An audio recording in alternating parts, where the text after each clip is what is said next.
Hello and a very warm welcome to the Grassroots weekend, the show we're into Saturday. Yes, Premier League starts again. Hope everyone's all geared up and going the match. Thank you very, very much indeed to everyone at North Liverpool JFL today. Allow me to hand out the Grassroots leaflets, basically trying to cut costs in grassroots football for you, trying to make a difference. I appreciate everyone who took them, everyone who voted or signed the petition there on the day. One or two conversations with one or two managers, really proactive, and I'm made up. I really am made up that people are really getting on board and understanding what we're trying to achieve. We're trying to work together with everyone at Grassroots football, make a difference to the pockets, to the parents' pockets, make a difference for the coaches, managers who are voluntary, trying to get them free courses, trying to get free football on a pitch with a good drainage system rather than doing away with grass. And I know I would fill the pitch, and I think one manager was saying, I said, no one, if it was free football, no one would go to it. Obviously quite entitled to have their say, everyone has an opinion, but not everyone, we know not everyone is short of money, but that goes without saying. And when fees go up, these people don't bat an eyelid. You know, it's just like the energy bills. You know, you've got to feel sorry for the pensioners, you've got to feel sorry for the people who just can't afford it, and everything seems to be going up. Yep, you've got to pay costs, but at the end of the day, we're talking kids, and the parents are scrimping and scraping to get their bills paid. We know that, we know what's happening. Not all parents, and no one's saying it's everyone, because obviously if no one signs the petition, or the people who don't sign the petition, they're the people who it doesn't affect. It's as simple as that. The people who are signing the petition, these are the people that it does affect. People aren't just signing it because they want a freebie each and everywhere. They're all, you know, coaches and managers looking after kids, paying for courses, the volunteers, the majority, we're looking after volunteers, and that's what we want to try and do. We want to cut these costs. We really do. It was great to be out and about today. Unfortunately, I did lose my car keys, and I was supposed to go up to the Kirby League, and unfortunately, apologies, John O'Leary, Kirby League, I said I would be there, and because I lost my car keys, I couldn't get there, so I'd missed the last kick-off. And I did ask, and I was walking around, I was checking on the grass pitches, and I was walking around all the pitches. I'd done it about 4 or 5 times, checked my pockets 150 times, as you do. I even emptied the bins in case, when I was having a cup of tea, I threw them in the bin. It was first thing this morning. You know, these things can happen. You put the items down in very unusual places, don't you? And I bet there'll be 1 or 2 nodding their head who have a story to tell on that one as well. But yeah, it was great. Eventually, I got my car keys back. It was too late to go the John O'Leary League. I really do apologise, and I won't be there till around about the 5th anyway, because I'll be calling into 2 leagues, but spend the rest of the day there with you because I'm away in Cyprus for a couple of weeks. But it was great to meet up. I wanted to go to 2 leagues today, and that didn't happen. But it was great to talk to 1 or 2 coaches as well as Sophie. Well done, Soph. Lovely to catch up with you, have a chat today. Sorry couldn't stay, but you're welcome in the office, and podcasting anytime, just give us a message, and especially when I'm back on holiday. Yeah, and as I say, it was great to see people that I hadn't seen all season, or for the break, just to have a catch up. And people were also asking me about tournaments. Am I going to do another tournament? Yeah, I am, and I wanted all this to settle down because we were talking on last night's show, you may have seen it, young commentators with Dan and Jaden, and we were bringing up because Dan is a young referee as well, and we were talking about the heading of the ball, or the non-heading of the ball, in 7s, 8s and 9s, and I think under 10s is next season. And I did talk to 1 or 2 referees today as well, because there was a lot of confusion, and if you watched the show last night, it was confusion, but I do hope we put things in to perspective with you today and give it an idea of how it's going to work. 7, 8 and 9 years of age. Under 10s will be next season. Now you could ask the question, if you've got under 9s playing up a year, how come they can head the ball and the under 9s can't, if you know what I mean, the teammates? And that's questions you're going to get. That's what's going to happen in grassroots football. And obviously that's one for the FA to handle, not the leagues, not your referees. And I feel sorry for the referees because they're the ones who have had it put on their case, basically, to try and sort things out. And we did explain it last night, and I'm waiting for the report off young Dan, see how he got on today in his league and how it went for him. And young referees as well, because I've been inundated, people asking me questions as well, because obviously we support the referees out and about, on and off the field of play. And I was supporting them there today, making sure that no one had a go at the referee. There were some new referees there today as well. In between the time I've been looking for my keys, and I do appreciate, there was a young lady there who was sitting in a chair and she was helping me right the way through, wanting to know I was all right, and also taking the form off me and adding her signature to the DXTL, pushing for change in grassroots football, you know, more play, less pay. Basically, that's what we're trying to do. We're trying to get it into the government, get into the Premier League, see what money we can get to put back into grassroots football, make a difference for everyone, make it cheaper. And, you know, I know managers will say, yeah, but everything goes up, you just got to pay it there and then. But you can fight things. We know there's more important things in society. We do know that. But people have to let the kids play as well. We don't want any obesity. We don't want kids sitting, as this woman says to me today, if there's no football for them, and I know she has friends who cannot afford to take them into grassroots football, and they're playing on PlayStations, Xboxes, sitting at home doing nothing. And we're talking obesity here. We want to get the kids out and enjoy themselves. We want to give them, you know, a way of fitness, something to do, something to look forward to, and that happens to be at the weekends. We know they have PE and things like that in school, but it's not enough. They need to burn themselves out as well over the weekend and enjoy themselves. And you wouldn't have that many kids playing football if they didn't enjoy themselves, I assure you. So all we're doing, and I thank the parents once again, the managers who were signing up to it and sharing it. We just want everyone to take notice and try and make a difference, because your signature will make a difference.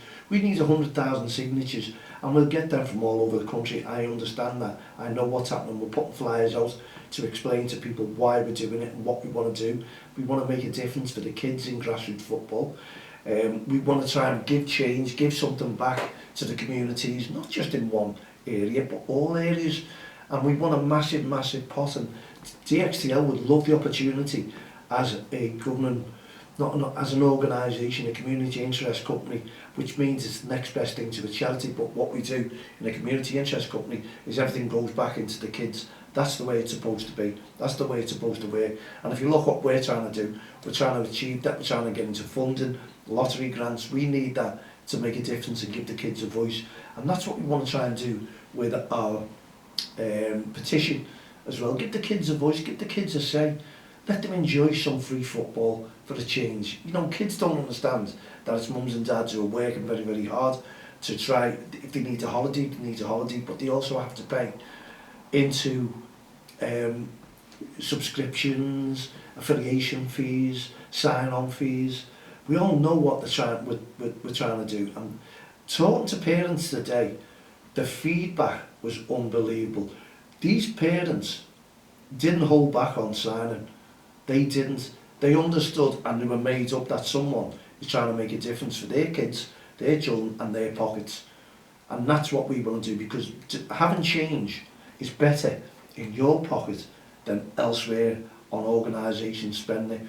Yes, cut costs at all costs, at all times if we can. Make a difference. We all like savings. We all like savings. And this is what we're trying to do. We're trying to save all you parents money for the kids so they can go and enjoy it, and then money will be no object. You'll have a little bit more spare change to do other things with the kids. And that's what we want to try and help you to do, to achieve. So I appreciate everyone who's signing our petition. Yes, you can say it's slow at the moment, but you've got to start at 1 and you've got to finish at 100,000. And believe me, people will get on board and people will respect what you're trying to do and trying to achieve. It's just getting it into those areas, which are the football leagues, to make a difference, to see these people firsthand, because it's getting it out, it's advertising. I'd love to put it on the TV and you get more, you get 100,000, a million signatures. We all know that television advertising is probably second to none, but we're not going to get the television advertising. People are going to stand back on that. So we have to do it on foot, and we have to do it in person, and we have to talk to people and explain to people what we're trying to achieve. But there was no one who did not take one of these leaflets. They took them, and people were doing it there and then and signing it. Absolutely brilliant. And don't forget, if you've done it to make it go through, you have to confirm it by email as well. And change.org, they will ask you for to support them. That's not us. We don't have anything to do with that. We don't make a penny out of getting your signature whatsoever. If you'd like to support change.org, then feel free. You're not obligated to do so, but you can if you want to. We just hold our petition on their website, and they try and improve our signatures throughout the day, throughout the week, throughout the hours, and we appreciate all your support. We really, really do. We want to make a difference, and that's all I've been in grassroots football for over 40 odd years, trying to make a difference. And I've packed the teams in now to do a lot more work for Don't Cross the Line, the Heart of Gold initiatives, and the ballot closed yesterday. So well done to Colin Hunt and also Colin Fulton, who missed the ballot, but have asked for the email to put themselves down, because they're going to do that run, the Great North Run. If they get accepted, walk and run. And they've got all day to do it. There's no rush. They can do it, and they will do it. They've got 12 months to train. We're all training. I'll do a little bit of a different training with Jacob, who's also a pastor, a minister for the church, who's doing it with me. And we've got Paul Curtin down in Newcastle, who's going to meet us up on the day and join in with us. And we hope to have some media coverage from the BBC. And hopefully, I'm waiting for the Steve Baxter. If Steve has got in there, I'm just waiting for his call to see if he got in on the ballot to do it as well. But we're going to really make a good weekend of it, and we'll hopefully try and put in the zip wire on the Saturday as well beforehand.